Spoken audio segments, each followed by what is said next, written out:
Today's topic is ISO। ISO का मतलब होता है international organisation of standardisation. Basically this is the organisation for the certification of the quality of product. तो ये जो आपकी ऑर्गेनाइजेशन है ये क्या करती है, जो भी प्रोडक्ट मार्केट में जाने वाले होते हैं उनकी क्वालिटी को वो सर्टिफाइड करती है। Without their certification we can not या we can not launch the our product in market. अपने प्रोडक्ट को हम मार्केट में लॉन्च नहीं कर सकते हैं, ठीक है ना। तो इनका सर्टिफिकेशन जो होता है हमको लेना पड़ता है ताकि हमारा जो है सर्टिफाइड मोहर देख करके कस्टमर जो है आपके प्रोडक्ट को ख़रीद सकें। जैसे FSSAI है, ठीक है ना, food safety and standard authority of India. तो जो आपकी food safety standard authority of India है वो जब तक उसको सर्टिफाई नहीं करती है प्रोडक्ट को, जो आपके खाने वाले प्रोडक्ट हैं, तो जैसे एक मार्क है वो दाल वगैरह को सर्टिफाइड करता है। तो अगर उनके ऊपर ये मोहर लगी रहती, सील लगी रहती है सर्टिफिकेशन की, तो कस्टमर क्या करता है उसको आसानी से ख़रीद लेता है। तो मेन पर्पस यही है कि ये जो आपके ISO होती है, ये स्टैंडर्ड जो क्वालिटी स्टैंडर्ड है उसको मेजर करती है अपने क्राइटेरिया के हिसाब से, then certified that product so that we can launch our product in the market. और इनका जो मेन पर्पस होता हम लोग अभी देख लेते हैं। तो ISO quality standard relationship among the QMS quality assurance, GMP and QS। तो जो ISO क्वालिटी स्टैंडर्ड का आपस में रिलेशनशिप है quality management system, quality assurance, GMP और क्वालिटी कंट्रोल से, वो क्या क्या हो सकता है अपन देख लेते हैं इसको। तो फर्स्ट पॉइंट इसमें दिया गया है for customer satisfaction and safety, ठीक है ना। तो ये अभी हमने बताया कि जब ये मोहर लगी रहती है तो कस्टमर क्या होता है उसको देख के सेटिस्फाई हो जाता है, इसको पता चल जाता है कि प्रोडक्ट सेफ है, हम इसको खरीद सकते हैं, ठीक है ना। Which depend on the output of the organization. Second point क्या है, for maintaining the quality system that is auditable and verifiable with continuous mode. इसके अलावा ये जो आपका ऑडिटेबल मतलब वही जो भी इनका मतलब कि क्राइटेरिया होता है उसको क्या करते हैं उस बेस पे उसको ऑडिट करते हैं। ऑडिट का मतलब उसको जा करके इंस्पेक्ट करते हैं, और इंस्पेक्ट करने के बाद हमको ये पता चल जाता है कि ये हमारा क्वालिटेटिव प्रोडक्ट है, उसके बाद वो उसको सर्टिफाइड करते हैं। For the continuous improvement and effectiveness of the organisation with main focus on customer.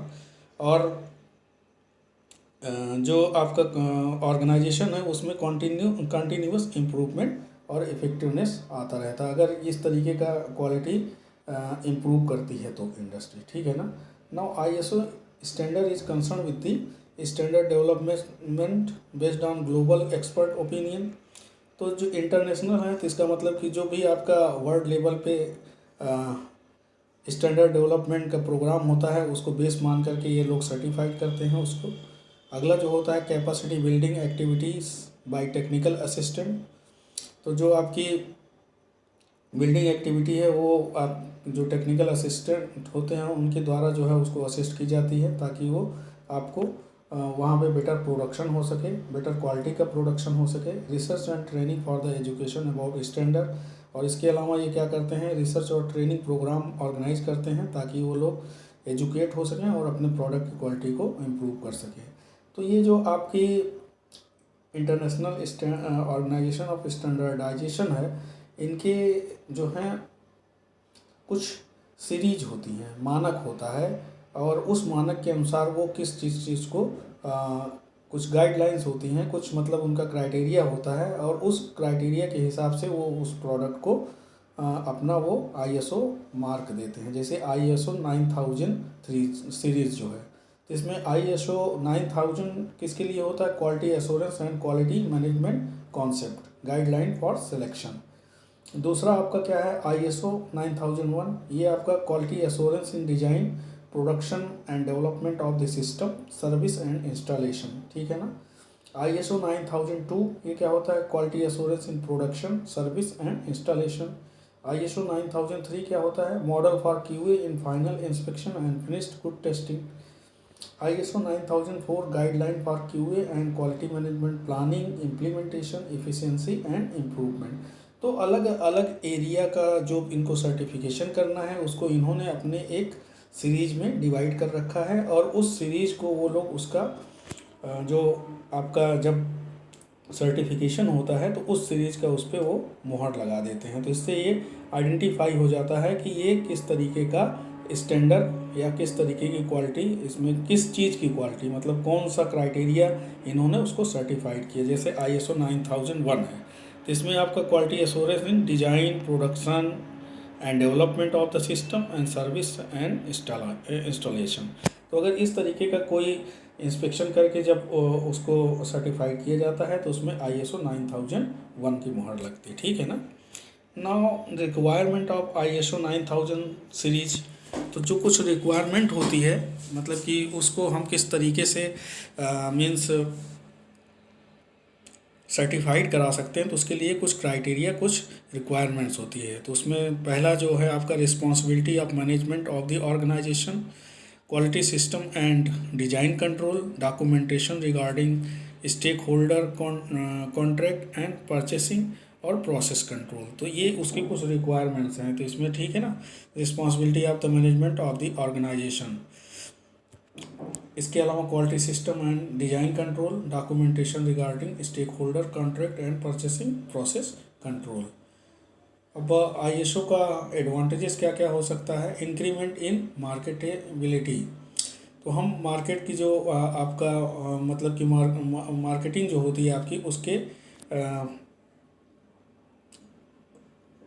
क्या आउटकमिंग को हम क्या कर सकते हैं, बढ़ा सकते हैं। Increment in the market ability, तो हमारी जो मार्केटिंग एबिलिटी होती है अगर इस तरीके का सर्टिफिकेशन है तो वो बढ़ जाती है। इसके अलावा इंटरनेशनल रिकॉग्निशन, तो जो मार्केट में जो आपका प्रोडक्ट जा रहा है वो इंटरनेशनली रिकॉग्नाइज होता है, मतलब हर जगह उसको जाना जाता है, ठीक है ना।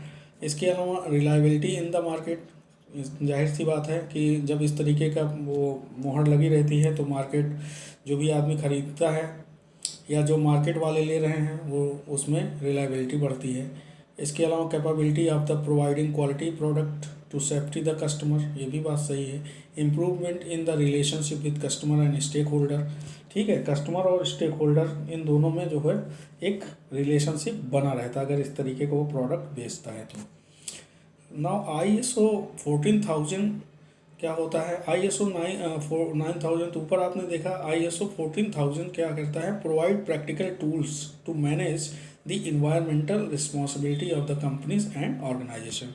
इनका मेन पर्पस क्या है, जो भी आपके कंपनी में इन्वायरमेंट कंट्रोल होता है, ठीक है ना, प्रोडक्शन एरिया में कितना ह्यूमिडिटी, टेम्परेचर, या वहाँ पे किस तरीके का इक्विपमेंट या किस तरीके से हम उसको इन्वायरमेंट को मेंटेन कर सकते हैं, तो वो अगर आपको मेंटेन करके उसको अगर आपको सर्टिफाइड कराना है तो वो आपका ISO 14000 के तहत किया जाता है, ठीक है ना।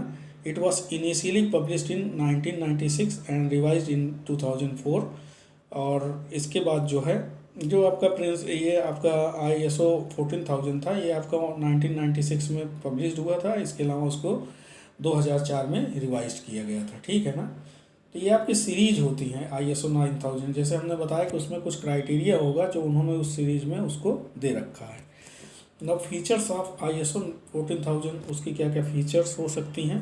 तो इसमें इन्वायरमेंटल मैनेजमेंट सिस्टम, इसके अलावा environmental related evaluation, investigation and auditing, the investigation of the process performance and environmental labels and declaration, ठीक है। तो ये सारे इसके फीचर्स होते हैं, इसमें ये चीज़ें कर सकते हैं, मतलब इन्वायरमेंटल रिलेटेड इवेल्युएशन हो सकता है, उसका इन्वेस्टिगेशन हो सकता है, उसकी ऑडिटिंग हो सकती है, प्रोसेस परफॉर्मेंस का इन्वेस्टिगेशन हो सकता है, ठीक है। इन्वायरमेंटल लेवल जो होगा उसका लेवल और उसकी डिक्लेरेशन कर सकते हैं कि वहाँ का इस तरीके का इन्वायरमेंट होना चाहिए, या उस तरीके का इन्वायरमेंट है तो उसको डिक्लेयर करना कि हाँ यहाँ पे इस तरीके का इन्वायरमेंट है, तो उसको वो ISO 14000 से सर्टिफाइज करते हैं।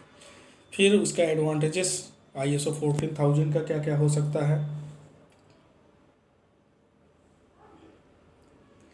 फर्स्ट है better market ability, better utilisation of resources, environmental responsibilities, better quality of finished good and product, customer satisfaction, enhancement of reputation and reliability of the organization, improvement of the relationship among the management, employees, customer and investor, and reduction in the cost. This is the advantages of ISO 14000।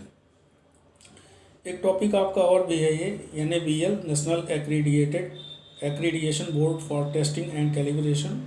तो national accreditation board for testing and calibration laboratories, actually ये क्या होती हैं, आपकी एक board होती हैं जो क्या करती हैं कि जो आपका लेबोरेटरी से related testing and calibration laboratories जो होती हैं उनका ये क्या करती हैं, एक मानक तय करती हैं और उस मानक के तहत उसको क्या करती हैं, चेकलिस्ट देती हैं और उस चेकलिस्ट के तहत वो उसका इंस्पेक्शन करती हैं। अगर वो इंस्पेक्शन में जो उनका क्राइटेरिया है उसको फॉलो करते हैं तब ये क्या करते हैं, उसको सर्टिफाइड करते हैं, अदरवाइज उसको वो फेल कर देते हैं। ठीक है ना, जैसे PCI का इंस्पेक्शन होता है, जब उनके मानक पे कोई कॉलेज हर चीज़ पूर्ति कर देता है तो वो उसको क्या कर देते हैं, अप्रूव कर देते हैं, उसके बाद वो एडमिशन लेकर के आगे कंटिन्यू कर सकते हैं। वैसे ये भी है national accreditation board for testing and calibration laboratories. तो टेस्टिंग और कैलिब्रेशन लेबोरेटरी जो होती हैं आपकी, उसको एक्रेडिएट कराने के लिए हमको क्या करना पड़ता है, इनसे आपको अप्रूवल लेना पड़ता है, तभी आप उस तरीके का काम कर सकते हैं। ठीक है ना। तो it was constituted for providing accreditation to the government, industry association and individual industry और ऑर्गेनाइजेशन। तो इसको इसलिए मतलब कॉन्स्टिट्यूट किया गया है ताकि ये क्या कर सके, गवर्नमेंट ऑर्गेनाइजेशन को एक्रीडिएट कर सके, इंडस्ट्रियल एसोसिएशन को जो है एक्रीडिएशन दे सके, इसके अलावा इंडिविजुअल इंडस्ट्री जो होती है उनको, और या ऑर्गेनाइजेशन को एक्रीडिएशन का मतलब अप्रूवल देना उसको। ठीक है ना, उस तरीके से उसमें अगर इस जो उनका स्टैंडर्ड है उसका मानक वो फॉलो करते हैं तो वो लोग क्या करते हैं, उसको एक्रीडिएट करते हैं, अप्रूव करते हैं।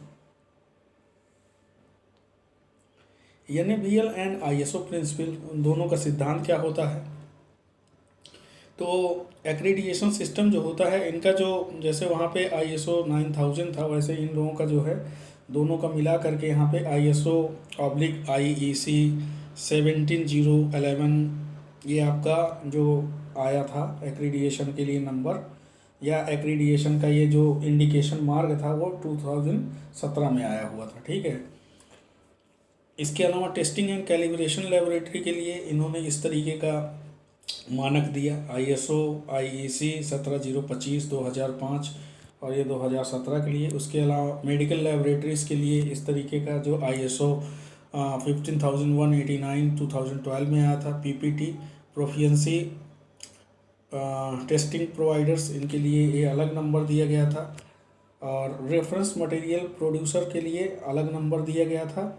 और इसके अलावा एक्चुअली जैसे ISO 9000 था वैसे ही इन लोगों का एक नंबर है, तो जो जिस तरीके का इनको मतलब कि टेस्टिंग जो एक्रीडिएशन देना है उस तरीके का ये नंबर उनको प्रोवाइड करते हैं। जैसे एक्रीडिएशन सिस्टम जो होगा पूरी तरीके से आपका ये ISO/IEC 17011 के उसमें आपका सीरीज में एक्रीडिएट किया जाएगा। जब टेस्टिंग एंड कैलिब्रेशन लेबोरेटरी आएगी तो ये आपका 17025 हो जाएगा। ठीक है। और ये मेडिकल लेबोरेटरी आएगी तो ये आपका 15189 हो जा रहा है यहाँ पे, और PTP आ रहा है तो यहाँ 17043 हो जा रहा है। ठीक है ना। तो ये इन्होंने नंबर एक क्राइटेरिया दे रखा है, उसके हिसाब से ये उसको एक्रीडिएट करके वो नंबर दे देते हैं। ये उनका मतलब कि अप्रूवल नंबर होता है। ठीक है। इनका एडवांटेजेस क्या है, एडवांटेजेस में क्या होता है, increases credibility of the testing report. तो जो हम टेस्टिंग करते हैं उसका क्रेडिट बढ़ जाता है या इम्प्रूव हो जाता है। ठीक है ना। Building of confidence for the organization in calibrating and testing the report. Accreditation ensure the quality assurance system of the organization. ठीक है। Customer satisfaction, customer of these accredited organization laboratories can have a greater access for their product in both domestic and international market। अगर इस तरीके का उनके पास accreditation है तो वो जो है अपना प्रोडक्ट को इंटरनेशनली और डोमेस्टिक मार्केट में बेच सकते हैं। Market acceptability and increased potential in business. इसके अलावा मार्केट एक्सेप्टेबिलिटी का मतलब जो भी प्रोडक्ट है वो मार्केट में आसानी से एक्सेप्ट हो जाता है और उसके अलावा उसकी बिजनेस की पोटेंशियल बढ़ जाती है, ठीक है ना। Elimination of need of retesting की जो नीड होती है वो एलिमिनेट हो जाती है, क्योंकि एक बार आपने एक्रीडिएट करा लिया तो उसके बाद फिर वो क्वालिटी मेंटेन रहती है, आपको दोबारा ये रीटेस्टिंग नहीं करनी है, ठीक है ना। Monitoring of maintenance of efficiency for long time, improvement in the process, and employees staff education and training can be overlooked, increased market opportunity for RMP। Registered medical practitioner जो होते हैं, अगर इस तरीके का प्रोडक्ट आप लिख रहे हैं तो उनकी मार्केटिंग जो होती है बढ़ जाती है, ठीक है ना।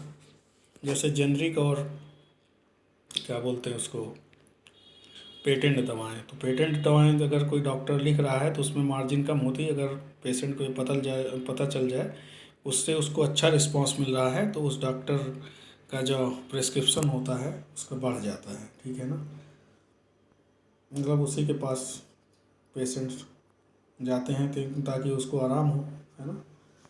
तो ये आपकी क्या हैं, जैसे हमने बताया कि ये आपकी ऑर्गेनाइजेशन होती हैं। ऑर्गेनाइजेशन क्या करती हैं, जो उनका कुछ क्राइटेरिया होता है उस क्राइटेरिया को मेंटेन करने के लिए उस ऑर्गेनाइजेशन का इंस्पेक्शन करती हैं। इंस्पेक्शन करने के बाद अगर वो उस इंस्पेक्शन पे अपने क्राइटेरिया को फुलफिलमेंट करते हैं तो उस तरीके का उनको क्या होता है, अप्रूवल होता है और एक इस तरीके का एक स्टैम्प मिल जाता है, जिससे उनका प्रोडक्ट जो होता है मार्केट में उस क्वालिटी को लेकर के आसानी से बिकता है, मार्केटिंग उसकी आसानी से कर सकते हैं, ठीक है ना। तो अगर आपके पास अप्रूवल नंबर है तो आसानी से आप प्रैक्टिस कर सकते हैं। डॉक्टर जैसे होते हैं उनके पास अगर रजिस्ट्रेशन नंबर है तो आसानी से वो मतलब प्रैक्टिस कर सकते हैं। अगर अप्रूवल नंबर नहीं है या कहीं से रजिस्ट्रेशन नंबर नहीं है तो फिर उनके लिए दिक्कत होती है। ऐसे ये भी जो आपके प्रोडक्ट मार्केट में आते हैं, अगर इनके पास ये सर्टिफिकेशन है ISO का और NABL का, तो वो आसानी से उनकी मार्केटिंग कर सकते हैं, उसमें कोई दिक्कत नहीं आएगी और कस्टमर भी जो होते हैं सेटिस्फाई होते हैं, बिलीव करते हैं अगर उनको एक इस तरीके का स्टैम्प मिल जाता है प्रोडक्ट पे तो, ठीक है ना। अदरवाइज ये लगता है कि नकली प्रोडक्ट है। तो बेटरमेंट क्वालिटी को बनाने के लिए हम लोग इस तरीके की ऑर्गेनाइजेशन से या जो कंपनियां हैं इस तरीके की ऑर्गेनाइजेशन से क्या करती हैं, अप्रूवल लेती हैं, ठीक है ना। तो ये ISO और NABL, तो ये आपकी ये क्या है, सर्टिफिकेशन ऑर्गेनाइजेशन है, जो कि जो आप बनाते हैं उसकी क्वालिटी को उनके मानक के हिसाब से उनकी क्वालिटी को अगर इम्प्रूव करते हैं तो वो उसको सर्टिफाइड करती हैं, ठीक है।